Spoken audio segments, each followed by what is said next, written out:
যখন ঈদের সিজন এসে গেছে, বড় একটা অনুষ্ঠান লাগছে, বিরাট বড় পার্টি, তখন বলছে দোস্ত আগের মতো আর বিড়ি খায়ের জোশ আছে না, কি করা লাগবে? বলছে বুদ্ধি পাইছি, তুই আগে বিড়ির ভিতরে মাল বাইর কর। ও ঠোকা দিয়ে বিড়ির ভিতরে মাল ফেলাই দিয়েছে, ও পকেটতে পুরিয়া বের করে কুচকুচ করে কাটি ওর মধ্যে ঢুকাইছে। ঢুকানোর পরে বলছে দোস্ত এবার বুঝবি খেলা। কি খেলা? বলে এক টানেতে যেমন তেমন, দুই টানেতে রাজা, তিন টানেতে এমন ফিলিংস পাবি, বেনাপোল অঞ্চলে উহার নাম গাজা। আছে কি না? আপনাকে বিড়িখোর বন্ধুর সাথে ঘুরতে গিয়ে আল্লাহ বলছিল আপনার এই পরীক্ষা আল্লাহ দেয় নাই, ওয়ালাকিন্নাকুম ফাতানতুম আনফুসাকুম, তুমি নিজেই ওই পরীক্ষার মধ্যে ফেলছিল। এই দোস্ত কই যাস? 3:58 আর 2 মিনিট আছে দোস্ত, আসরের নামাজটা জামাতে ধরবো। বলছে শোন, আজকে অনেক দিন পর বড় ভাইয়ের বাইক পাইছি, উঠবি, ডাইরেক্ট বেনাপোল রোডে একটা টেস্ট দিয়ে আসবো। বলছে দোস্ত নামাজ পড়ে উঠতেছি। বলে রাখ তোর নামাজ, প্রত্যেক দিন আসরের নামাজ থাকবে, কিন্তু প্রত্যেক দিন বাইক পাওয়া যাবে না, উঠলে উঠ, না হলে অন্য বন্ধু নিয়ে যাব। ও চিন্তা করছে তাই তো, নামাজ প্রতিদিনই থাকবে। ফিতনার মধ্যে পড়ে গেছে, বাইকে উঠছে একদিন 2 দিন, 1 ওয়াক্ত 2 ওয়াক্ত, নামাজি বন্ধু বেনামাজি হয়েছে। এই পরীক্ষা আল্লাহ দেয় না, এই পরীক্ষায় আমরা নিজেদেরকে ফেলি, ঠিক কি না? আল্লাহ বলছেন ওয়ালাকিন্নাকুম ফাতানতুম আনফুসাকুম, বলতে থাকলে এরকম করে আমি অনেকক্ষণ বলতে পারবো। তবে ভালো করে বোঝেন, এইটা গেল একটা দিক, আরেকটা দিক আছে আমলের সাথে আকীদার দিক। ওই পরীক্ষার মধ্যেও বান্দা পড়ে, আমলের পরীক্ষার পরে কেমন করে আকীদার প্রশ্নে পড়ে খেয়াল করেন তো। অনেক দিন ধরে বাচ্চাটা ভালো হয় না, রোগ ডাক্তার দেখেন সারে না, বাচ্চাটা বিদেশে যাবে চেষ্টা করতেছে, হয় না। একজন বলছে গাধা, এত চেষ্টা করার কি আছে? আল্লাহ রাব্বুল আলামিন বলছেন ঈমানদারদের আলো ডানে আর সামনে ঘোরাঘুরি করে, দৌড়াদৌড়ি করে। 2 নম্বরে মুনাফিকদের কোনো আলো নাই, সেই আলো মুনাফিকদের জন্য দেওয়া হয়েছিল, ওই আলো তারা দুনিয়ার বুকের থেকে কামাই করতে পারে নাই। 3 নম্বরে বেশি ডিস্টার্ব করে, এই জন্য মধ্যে দিয়ে পর্দা পড়ে গেল। আল্লাহ বলছেন যেই না পর্দা পড়ে গেছে, বাহির দিকে এতই কষ্ট মুনাফিকদের, তারা এই কষ্ট সহ্য করতে না পেরে যত মুনাফিকের দল আছে সবাই তখন ইমানদাররা যে ভিতর দিকে আছে ওর সামনের পর্দার সামনে সবাই জাহাজের কাতার দিয়ে যত মুনাফিক পুরুষ আর মুনাফিক নারী ইমানদারদের দিকে মুখ ফিরছে।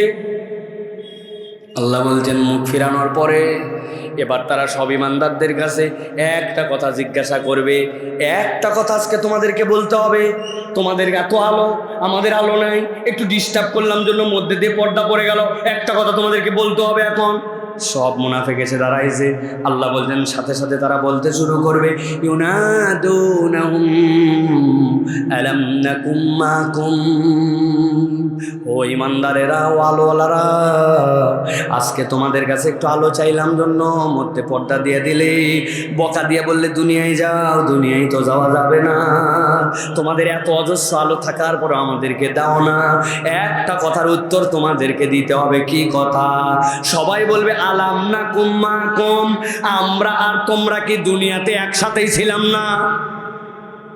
একই এলাকায় থাকি নাই? আমাকে চিনতে পারতো না? আমি তোমার আপন চাচতো ভাই, একই বাজারে বাজার করছি, জুম্মার দিন আমাকে দেখো নাই? আলাম নাকুম মাকুম, আল্লাহ কোরআনে বলছেন। ওরা বলবে বলো আমরা তোমরা কি একসাথেই ছিলাম না? আল্লাহ বলছেন ইমানদাররা কি উত্তর দিবে? ইমানদাররা উত্তর দিবে ক্বালু বালা। ও মুনাফিকের দল, কি মনে করছো তোমাদেরকে আমরা চিনি না? একসাথে ছিলাম এটা অস্বীকার করব না। আল্লাহ আজকে তোমাদের বাপ দাদার পরিচয় সহ আমাদের কাছে আল্লাহ চিনাই দিছে। অতএব যা আচরণ করলাম এইটা না বুঝে নয়, তোমাদেরকে চিনে আচরণ করলাম। আয়াতে কারিমার এই জায়গায় এই অংশ নেই, কিন্তু ভাব দেখেন, গভীর মনোযোগে বুঝলে আপনিও বুঝবেন। দেখেন তো কথাটা এরকম ডিমান্ড করে কিনা। ইমানদারদের আলো, মুনাফিকদের আলো নাই। আলো নিতে গেল, বললো দুনিয়ায় যাও, দুনিয়ায় যাওয়া যাবে না, বেশি ডিস্টার্ব করলে যেন পর্দা পড়ে গেল। পর্দা পড়ে যাওয়ার পর সবাই দাঁড়ায় গেল, জিজ্ঞাসা করলো তোমরা কি একসাথেই ছিলাম না? ইমানদাররা বললো হ্যাঁ একসাথেই ছিলাম। সেনই যেহেতু একসাথেই ছিলাম, তোমাদের এত আলো, দুনিয়ায় যাওয়া যাবে না তোমরা জানো, তাহলে একটু আলো দিলে সমস্যা কোথায়? কথা ঠিক কিনা? এবার আমার আল্লাহ বলছে ও দুনিয়ার মানুষ, এবার ইমানদাররা মুনাফিকদেরকে একটা অদ্ভুত উত্তর দিতে শুরু করবে। ইমানদাররা এবার মুনাফিকদেরকে বলবে, দুনিয়ায় যেতে পারো না, কিন্তু দুনিয়ার থেকে এখানে তুমিও আসছো, আমি আসছি। দুনিয়ায় থাকা অবস্থাতে তোমাদের 4টা অপরাধ ছিল, যেই 4 অপরাধের কারণে আজকের এই ময়দানে তোমাদের আলো নাই। তাহলে দুনিয়াতে থাকতে মুনাফিকদের অপরাধ ছিল কয়টা? হয় নাই, অনেকেই কথা বলে নাই। দুনিয়াতে থাকতে মুনাফিকদের অপরাধ ছিল কয়টা? হাত রেডি করেন, এরকম নিচের দিকে হাত নামান, সব হাত রেডি করেন। আমি বলবো কয়টা, তখন হাত তুলে দেখানো লাগবে যে কয়টা।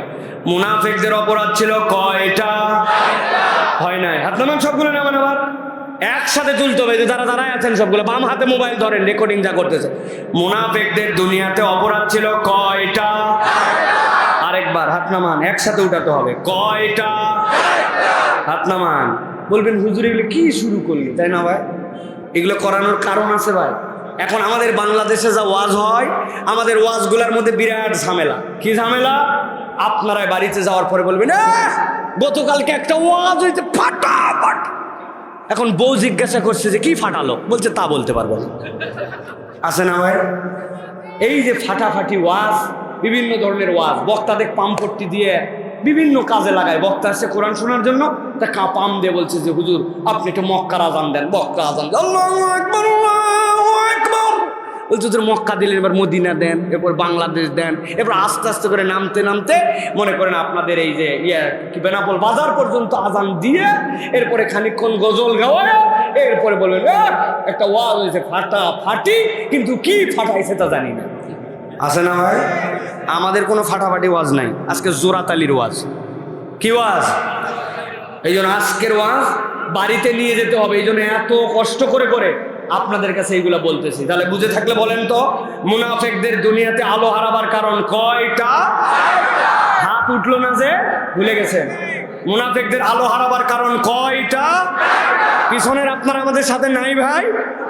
ওই যে পিছনে যারা আপনারা নাই আমাদের সাথে, আলহামদুলিল্লাহ। তাহলে আমরা এই 4টা কারণ শুনে, যদি এই দোষে আমাদের দোষ থাকে দূর করে দিব, আল্লাহ রাব্বুল আমিনের কাছে খালেস দিলে তওবা করে বাড়ি চলে যাব ইনশাআল্লাহ।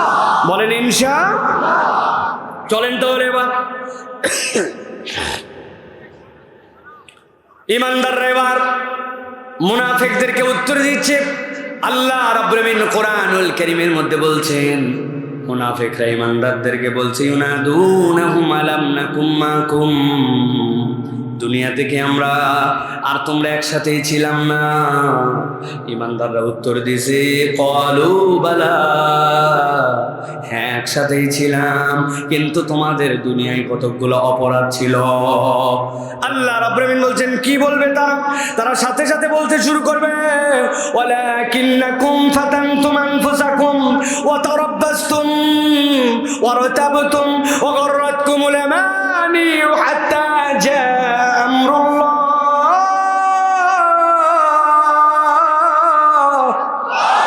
ওরা সাথে সাথে বলতে শুরু করবে, মুনাফিকের দল, দুনিয়াতে 1 নম্বর তোমাদের অপরাধ ছিল ওয়ালাকিন্নাকুম ফাতানতুম আনফুসাকুম, দুনিয়াতে তোমরা নিজেরাই নিজেদেরকে এমন কতগুলা পরীক্ষার মধ্যে ফেলেছিলে, যেই পরীক্ষা আল্লাহ দেয় নাই, কিন্তু ওই পরীক্ষাটাই তোমরাই নিজেরা নিজেদেরকে ফেলেছিলে। বুঝে থাকলে বলেন তো ভাই, দুনিয়াতে আমরা নিজেরা নিজেদেরকে কোনো পরীক্ষার মধ্যে ফেলি নাকি? ফলিত না, কিন্তু হিসাব মিলালে বুঝবেন দুনিয়াতে আমরা চলাফেরার ক্ষেত্রে এমন কতগুলা পরীক্ষায় নিজেদেরকে ফেলি, যেই পরীক্ষা আল্লাহ দেয় না, বান্দা নিজে নিজেকে পরীক্ষা করে। এক ছেলে সিগারেট ধরাইছে, ধরানোর পরে বলছে, এই দোস্ত আমার থেকে ফাঁকে যায় বিড়ি ধরাবি, আমি সিগারেটের গন্ধ সহ্য করতে পারি না, খুব খুব করে কাশি। ওই ছেলেও ভয়ে ভয়ে দূরে যায় ধরাইছে, কিন্তু বন্ধুত্ব বাদ দেয় না। 1 দিন 2 দিন 7 দিন পার হওয়ার পরে, প্রথম দিন যেইটা সিগারেটের গন্ধ সহ্য করতে পারতো না, 10 দিনের দিনে যখন ওই সিগারেট ধরাইছে, সাথে সাথে ও আরো বলছে, দোস্ত তোর টানার পরে কিন্তু প্রথম মুঠা আমার মুখে যাবে, কল নম্বর 1। আছে না ভাই? আপনাকে কি আল্লাহ পরীক্ষা দিয়েছিল? আপনি ওই বন্ধুত্বর সাথে কেন ভুললেন যে আপনাকে বিড়ি খোরের দিকে নিয়ে গেল? আল্লাহ বলছেন এই পরীক্ষা আল্লাহর দেওয়া নয়, এই পরীক্ষায় বান্দা তুমি নিজেই নিজেকে ফেলেছিলে। আছে কি না? যখন ঈদের সিজন এসে গেছে, বড় একটা অনুষ্ঠান লাগছে, বিরাট বড় পার্টি, তখন বলছে দোস্ত আগের মতো আর বিড়ি খায়ের জোশ আছে না, কি করা লাগবে? বলছে বুদ্ধি পাইছি, তুই আগে বিড়ির ভিতরে মাল বাইর কর। ও ঠোকা দিয়ে বিড়ির ভিতরে মাল ফেলাই দিয়েছে, ও পকেটতে পুরিয়া বের করে কুচকুচ করে কেটে ওর মধ্যে ঢুকাইছে। ঢুকানোর পরে বলছে দোস্ত এবার বুঝবি খেলা। কি খেলা? বলে এক টানেতে যেমন তেমন, দুই টানেতে রাজা, তিন টানেতে এমন ফিলিংস পাবি বেনাপোল অঞ্চলে উহার নাম গাজা। আছে কি না? আপনাকে বিড়িখোর বন্ধুর সাথে ঘুরতে গিয়ে আল্লাহ বলছিল আপনার এই পরীক্ষা আল্লাহ দেয় নাই, ওয়ালাকিন্নাকুম ফাতানতুম আনফুসাকুম, তুমি নিজেই নিজে ওই পরীক্ষার মধ্যে ফেলছিল। এই দোস্ত কই যাস? 3:58 আর 2 মিনিট আছে দোস্ত, আসরের নামাজটা জামাতে ধরবো। বলছে শোন, আজকে অনেক দিন পর বড় ভাইয়ের বাইক পাইছি, উঠবি, ডাইরেক্ট বেনাপোল রোডে একটা টেস্ট দিয়ে আসবো। বলছে দোস্ত নামাজ পড়ে উঠতেছি। বলে রাখ তোর নামাজ, প্রত্যেক দিন আসরের নামাজ থাকবে, কিন্তু প্রত্যেক দিন বাইক পাওয়া যাবে না, উঠলে উঠ, না হলে অন্য বন্ধু নিয়ে যাব। ও চিন্তা করছে তাই তো, নামাজ প্রতিদিনই থাকবে। ফিতনার মধ্যে পড়ে গেছে, বাইকে উঠছে একদিন দুই দিন, এক ওয়াক্ত দুই ওয়াক্ত, নামাজি বন্ধু বেনামাজি হয়েছে। এই পরীক্ষা আল্লাহ দেয় না, এই পরীক্ষায় আমরা নিজেরাই নিজেদেরকে ফেলি। ঠিক কি না? আল্লাহ বলছেন ওয়ালাকিন্নাকুম ফাতানতুম আনফুসাকুম। বলতে থাকলে এরকম করে আমি অনেকক্ষণ বলতে পারবো, তবে ভালো করে বোঝেন, এইটা গেল একটা দিক। আরেকটা দিক আছে আমলের সাথে আকীদার দিক। ওই পরীক্ষার মধ্যেও বান্দা পড়ে, আমলের পরীক্ষার পরে কেমন করে আকীদার প্রশ্নে পড়ে খেয়াল করেন তো।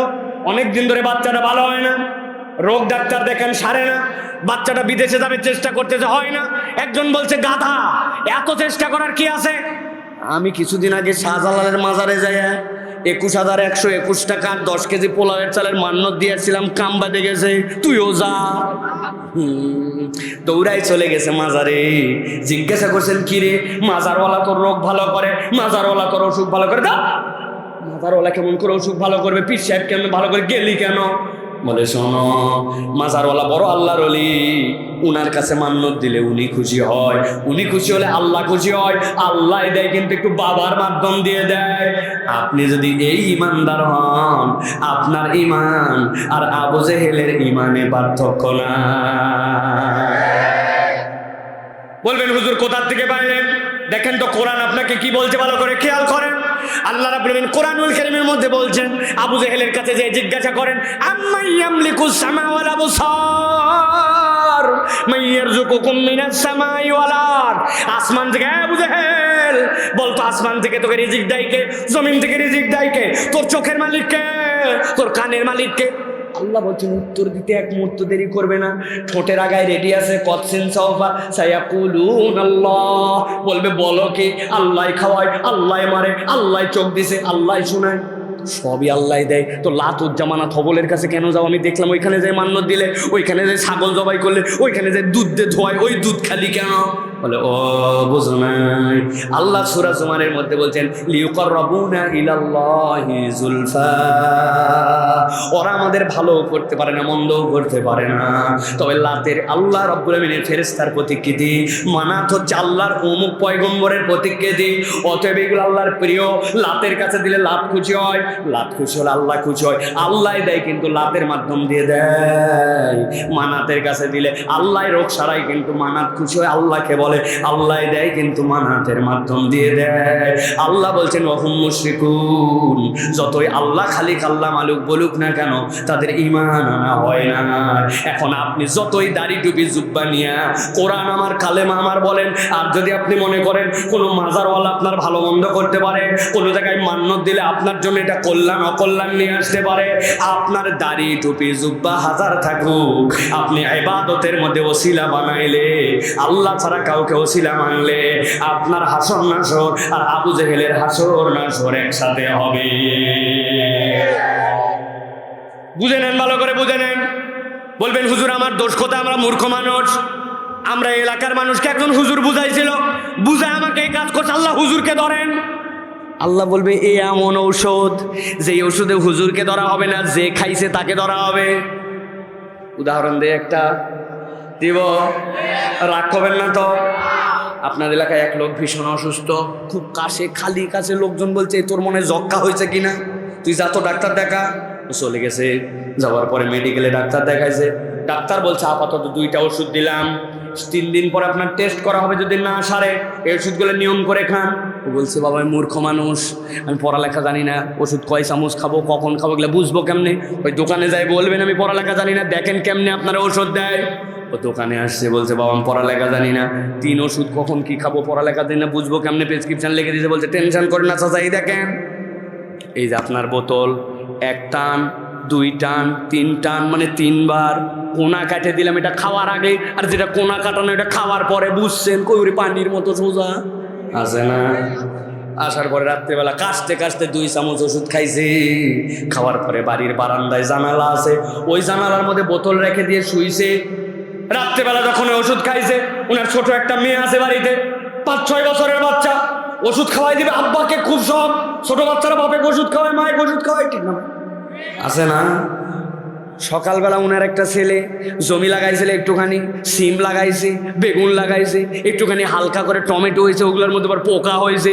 চিন্তা করছে একটু সকালবেলা বিষ দিয়ে আসি, বিষ স্প্রে করে যে ইন্ডিলের বোতল, ওই বোতলটা ওই সিরাপের বোতলের দ্বারে জালনার পাশে রেখে দিয়েছে, দিয়ে গোসল করতে গেছে। এদিকে তো সকালবেলা আবার কাশি উঠছে, ওই কাশির ঠালোয়ার বাচ্চাকে বলছে আব্বা ওষুধ আনতে পারবি, বলতে দেরি, দৌড় দিতে দেরি নাই। ছোট মানুষ কথা শোনার জন্য লাভ দেখেছে, যাওয়ার পরে 2 চামচ ঝাড়ে আনছে। ইন্ডিলের একটা গন্ধ আছে, কিন্তু বাচ্চা অত বোঝে নাই। এই মুরব্বিও কাছতে কাছতে ঢক করে মেরে দিছে, মারার পরে বুঝছে এটা তো ওর সিরাপ না, এটা তো ইন্ডিল খাইছে 2 চামচ। বুঝে থাকলে বলেন তো ভাই, ভুল করে 2 চামচ যদি ইন্ডিল খায় তাহলে 20 কাজ করবে না, করবে না? একদম বুঝে সুঝে উত্তর দিবেন, আজগবি উত্তর দিবেন না। কাজ করবে না, করবে না? কেমনে করবে ভাই? মূর্খ মানুষ, পড়ালেখা জানে না, মাসুম বাচ্চা দিছে, নিয়ত সহি ছিল, তারপরেও তো 20 কাজ করবে। ভালো করে বুঝে রাখে, আপনার মাসুম দিছে না পড়ালেখা দিছে, নিয়ত সহি ছিল না, ছিল না, আল্লাহর কাছে এগুলো ধর্তব্য হবে না। 20 যেরকম 20-এর কাজ করবে, ঠিক একই রকম আপনি যদি শিরিক করেন, আল্লাহর কাছে কার পরামর্শে করছেন, বুঝে না, না বুঝে, আল্লাহর কাছে পার পাওয়ার কায়দা থাকবে না। এই জন্য আল্লাহ রাব্বুল আলামিন বলছেন ওয়ালাকিন্নাকুম ফাতানতুম আনফুসাকুম ওয়া তারাব্বাসতুম ওয়া রাতাবতুম ওয়া গরাতকুমুল আমানিয়্যু হাত্তা জাআ আমরুল্লাহি ওয়া গরাকুম বিল্লাহিল গরুর। রাব্বুল আলামিন বলছেন ও দুনিয়ার মানুষ, 1 নম্বর ইমানদাররা বলবে ও মুনাফিকের দল আলো দিতে চায়, কিন্তু দুনিয়ায় তুমি এমন পরীক্ষায় ফেলছো যেই পরীক্ষা আল্লাহ তোমাকে দেয় নাই। ওই পরীক্ষায় পড়ার কারণে দুনিয়ার বুক থেকে আজকে তুমি আলো হারা। 2 নম্বরে এবার ইমানদাররা বলবে তারাব্বাসতুম, তোমাদের 2 নম্বর অপরাধ কি? ইমানদাররা বলবে 2 নম্বর অপরাধ হচ্ছে তোমরা আল্লাহর দিকে আসার ক্ষেত্রে দীর্ঘসূত্রিতা করতে। দীর্ঘসূত্রিতা মানে কি? আল্লাহর দিকে আসার ক্ষেত্রে কোনো আহ্বান করা হলে, কোনো বিধান জানার পরে ইনশাল্লাহ ধরবনি, করবনি, এই শুরু করলাম, করে ফেললাম, এরকম করে প্রতীক্ষা করায়। এই রোগে কি আমাদের রোগাক্রান্ত আছে কি নাই? বাচ্চার একটা ইমাম সাহেব হাত ধরছে, চলো বাবা আসরের নামাজে যাই। 100 ধাপ যাওয়ার পরে বলছে হুজুর আজকে কি বার? হুজুর বলছে 1 থাপ্পড় দেবো বেটা, তোকে নিয়ে যাচ্ছে আসরের নামাজে, তুই বার বলিস কেন? বলছে হুজুর একটু বলেন না কি বার? বলছে আবার বলে কথা, আমি বলছি তোকে আসরের নামাজে নিয়ে যাই। বলছে হুজুর আল্লাহর কিরা করে বলতেছি, আপনি একটু বলেন একটু কি বার আজকে? হুজুর বলছে আজকে সোমবার। বলছে হুজুর মঙ্গলবার, বুধবার, বৃহস্পতিবার, জুম্মার দিন থেকে দেখেন আমি কেমন নামাজ ধরি। কিরে তোর আজকে সোম কই গেল, মঙ্গল কই গেল, বুধ কই গেল, তুই জুম্মা ঠেললি কেন? ইনশাল্লাহ বলে জুম্মার দিন বলছে। ওই ইনশাল্লাহকে এক চিল্লা লাগাইছে, আজ পর্যন্ত মসজিদে যায় না। এইরকম ধান্দাবাজ মুসলমান আছে কিনা? আগামী রমজান এই তো আর মাত্র 29 দিন পর, দেখেন এবার রমজান থেকে কেমন হুজুর হয়। আবার 2টা ছেলে ছিল আর 2টা মেয়ে, 12 বিঘা জমি। 1 বিঘা জমি 2 মেয়ের মধ্যে ইনসাফ মতো ভাগ করে দিয়েছে, আর বাকি 11 বিঘা জমি 2 ছেলেকে ইনসাফ মতো ভাগ করে দিয়েছে। সব ইনসাফ মতো ভাগ করে আবার মেয়ে নাতিদেরকে বলছে তোমার জন্য গলার মালা না হাতের আংটি, ঠিক আছে 2টাই। আরেক নাতি মেয়ের গুলাকে এগুলো অফার টফার দিয়ে খানায় কাবায় চলে গেছে। যাওয়ার পরে খানায় কাবাতে হেরামের কাপড় পরে যেই না কাবা দেখছে, কান্নার ঠেলায় আশপাশের হাজি বসছি, এত কান্দে না অন্য হাজি, এই হাজি বিরাট হাজি, হাতে শরিক হয়ে দেখে বলতেছে আল্লাহ আশা রাখ দেখ কৌশলে 11 বিঘা জমি 2 ছেলেকে ভাগ করে দিয়েছি, আর 1 বিঘা জমি মেয়েদের নিয়ে। আল্লাহ তুমি সব মাফ করে দাও, খানায় কাবা দেখলে মেহেরবানি।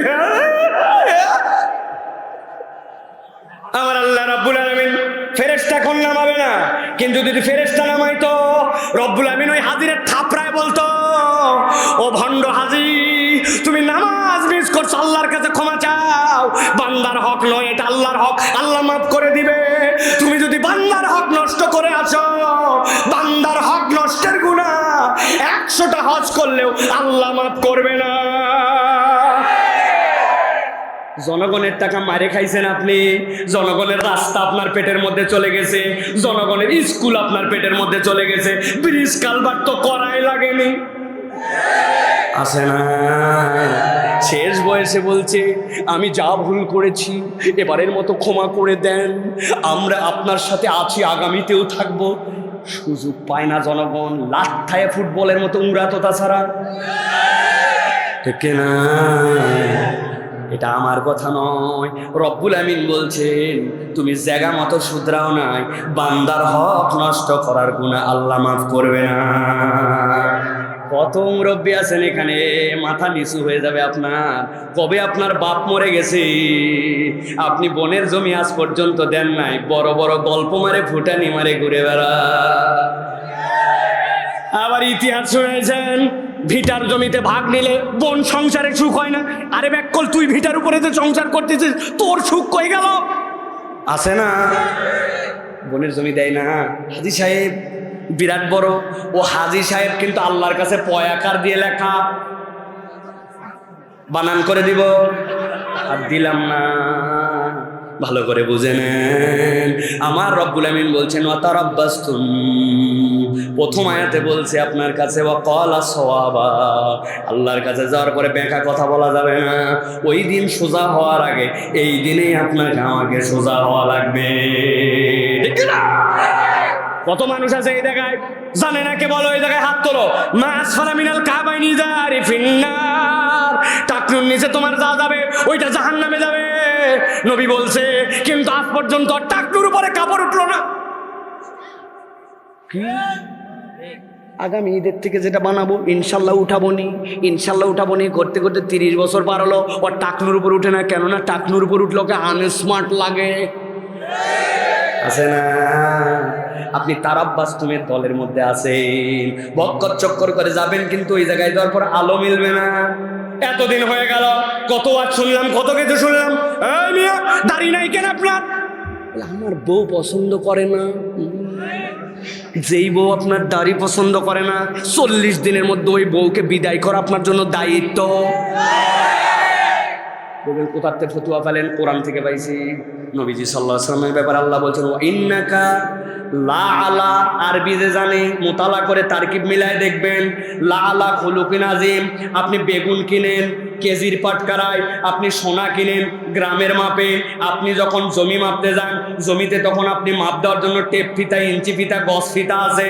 আল্লাহ বলছেন তোমার লাইফের যত মাপ সবগুলো আমার নবীর নিক্তিতে হবে। নবীর ওজনে মিললে কবুল, নবীর ওজনে না মিললে আল্লাহর কাছে জাহান্নামে নিক্ষিপ্ত হবে। এখন যেই বউ নবীর দাড়িকে পছন্দ করে না ওই বউ আপনার বাড়িতে থাকবে। এরকম বউ খুবই কম। বউয়ের কথা বলার জন্য আনন্দ লাগতেছে, নিজেই রাখে না, এখন বউয়ের কান্দে দৌড় দিছে। ঠিক সমস্যা কোথায় আপনার ভাই? বলেন আমাকে, সমস্যা বলেন। সকল নবীর দাড়ি ছিল, নবী কোনোদিন কাজে নাই, একজন সাহাবী ছাড়া জীবনে কোনো দাড়ি ছোট করে নাই। সকল পয়গম্বরদের দাড়ি ছিল, সকল সাহাবীর দাড়ি ছিল, নবী দাড়ি ছাড়তে বলছে, বয়স নেই এর জন্য। আপনি কেন রাখলেন না? সমস্যা কোথায়? হুজুর, আমি আপনার এক বোন, মাহফিলে এসেছি, 1,50,000 টাকা আমি মাহফিলে দিব, মেহেরবানি করে আমার জন্য একটি দোয়া করবেন। আপনাদের দাড়ি আমার দেখতে খুব ভালো লাগে, আল্লাহ যেন আমার মুখে দাড়ি উঠায়। আল্লাহুম্মা আমিন। রব্বুল আলামিন, তুমি ইন্নাল্লাহা আলা কুল্লি শাইইন কাদির, কি পারো না তুমি? আল্লাহ, আমার বোন 1.5 লক্ষ টাকা দিয়েছি, লক্ষ লক্ষ মানুষকে নিয়ে হাত তুললাম, মেহেরবানি করে আমার বোনের মুখে তুমি দাড়ি উঠাইও। সারাদিন এই আমিনার দোয়া করলে মহিলার মুখে দাড়ি উঠবে? ঘুমায় গেছেন আপনারা? দাড়ি উঠবে? কোন মহিলা আপনার এরকম বেকুব আছে নাকি 1.5 লক্ষ টাকাতে দাড়ির দোয়া নেবে? কিন্তু মহিলার দাড়ি ওঠে না, আর আপনি দাড়ি কাটে মহিলা সাজেন কে? কি সমস্যা আপনার? আর কিভাবে বুঝাবো আপনাকে? বলেন হুজুর, এই কথা আপনারা সবাই খালি এই একই ওয়াজ পাইছেন। ওয়াজ করার কারণ আছে।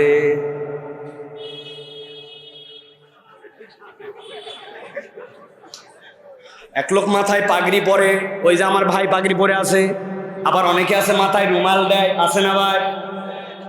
এক লোক ওসিয়ত করে গেছে, আমি মারা যাওয়ার পরে আমাকে কবরে যেন পাগড়ি পরায়া, মাথায় রুমাল দিয়া, কলার ছাড়া জুব্বা দিয়ে কবর দেওয়া হয়।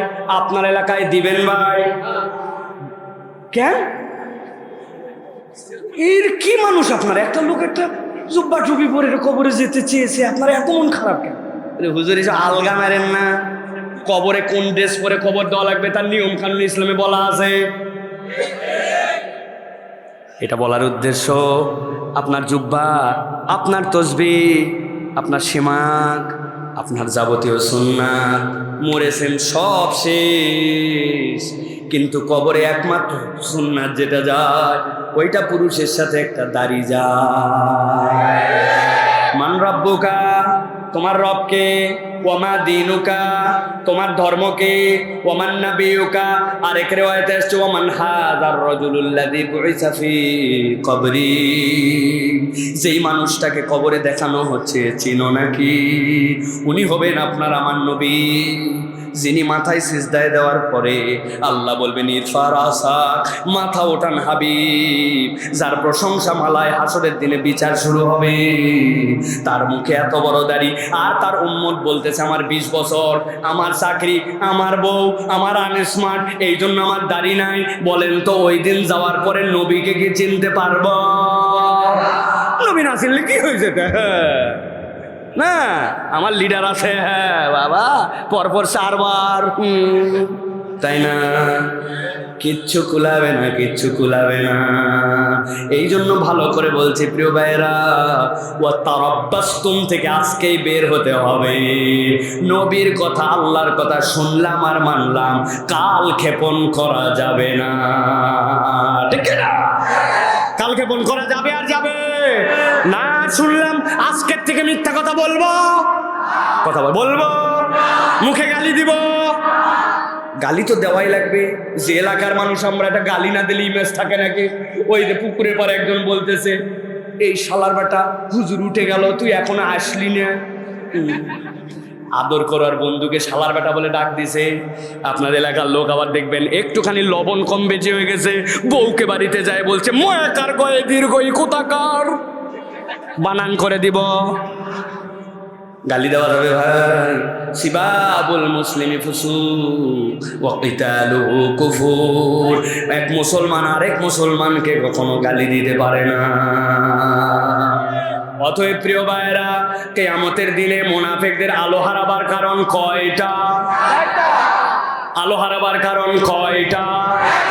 আলো হারাবার কারণ কয়টা? বলছি কয়টা? চারটাই বলছি, শেষ তাহলে ওয়াজ। কয়টা বলছি? দুইটা বলছি কেবল, আরো দুইটা বাকি আছে। চলবে? চলবে? চলেন তাহলে। আল্লাহ রাব্বুল আলামিন বলছেন ওই ইমানদারদের কাছে আলো আছে, মুনাফিকদের কাছে আলো নাই। মুনাফিকদের কি ইমানদাররা বলছে ইরজি ওয়ারাকুম ফালতামিসু নূরা। ইমানদারদেরকে বেশি ডিস্টার্ব করছে, পর্দা পড়ে গেছে। একসাথেই ছিলাম কিনা? হ্যাঁ ছিলাম।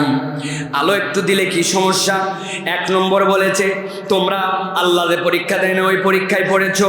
দুই নম্বর আল্লাহর দিকে আসার ক্ষেত্রে কালক্ষেপণ করেছো। তিন নম্বরে ওয়ারতাবতুম, দুনিয়ার বুকে তোমরা আল্লাহর বিধানে সন্দেহ করতে। আমরা এখানে যারা আছি, আমরা কেউ কি আল্লাহর বিধানে সন্দেহ করি? রেডি হন উত্তর দেওয়ার জন্য, রেডি হন। ইমানের প্রশ্ন বলেন, আমরা কি কেউ কি আল্লাহর বিধানে সন্দেহ করে? হয় না? আমরা কেউ কি আল্লাহর বিধানে সন্দেহ করে? বলছি তো না, বলাইছি জোরে ইচ্ছা করে বলছি না, কিন্তু এবার মিলাবো। আল্লাহর বিধানে সন্দেহ আছে কিনা? কষ্ট যাও ভাই, হ্যাঁ বক্তাদের বসে থাকে অনেক কষ্ট ভাই। সারাদিন 6 ঘন্টা সফর করে এসে বসে আবার 6 ঘন্টা যাবে, ও আর শুনতেছে এখনো বসে থাকে, বিরাট কষ্ট। আমরা বলছি আল্লাহর বিধানে সন্দেহ করি না, কিন্তু একটু হিসাব মিলান দেখেন আল্লাহর বিধানে আমরা সন্দেহ কিভাবে করি। আপনাদের এলাকায় বিয়ে শাদী হয়? ওই যে ভাই, ওই যে মাথার মধ্যে রুমাল, বিয়ে শাদী হয়? ভাইয়ের বয়ে, বোনের বিয়ে, ভাগ্নির বিয়ে, ভাস্তির বিয়ে হয় কিনা ভাই? ইসলামের বিয়ে কি দেখেন তো, ইজাবার কবুল ফরজ, ওয়াতুন নিসা সাদুকাতিহিন্না নিহলা, তার জন্য দেন মোহর দিয়ে দাও ফরজ। আল্লাহ নবী বলছেন এরপর বিয়ের পরে ছেলের বাড়িতে আনো আউলিমু ওয়ালাউ বিশাতিন, একটা ছাগল দিয়ে হলে অলিমার অনুষ্ঠান করো ছেলের বাড়িতে। বিয়ের আনন্দ যা আছে এর মধ্যে অলিমা, ইজাব কবুল, দেন মোহর দেওয়া, বিয়ের অনুষ্ঠান, খুতবা, ইসলামের বিয়ে শেষ। কিন্তু আপনাদের এলাকার বিয়ে কি এইটুকুতেই শেষ? 2 দিন আগে হলুদ সন্ধ্যা, 3 দিন আগে মেহেদি সন্ধ্যা, 4 দিন আগে সঙ্গীত সন্ধ্যা, 7 দিন আগে এর থেকে ভালো ভালো ডেক নিয়ে যায় বাড়ির সামনে, ডিস্টি ডিস্টি ডিস্টি ডিস্টি ডিস্টি ডিস্টি ডিস্টি ডিস্টি আছে না? ওই বাড়ির থেকে এক লোক আসছে মসজিদে নামাজ পড়ার জন্য, বলছে এই হাজী সাহেব আপনার বাড়িতে কি হচ্ছে এগুলা? অসহ্য হয়ে গেল, রাত 12টা পর্যন্ত গতকালকে, আর কত বাবা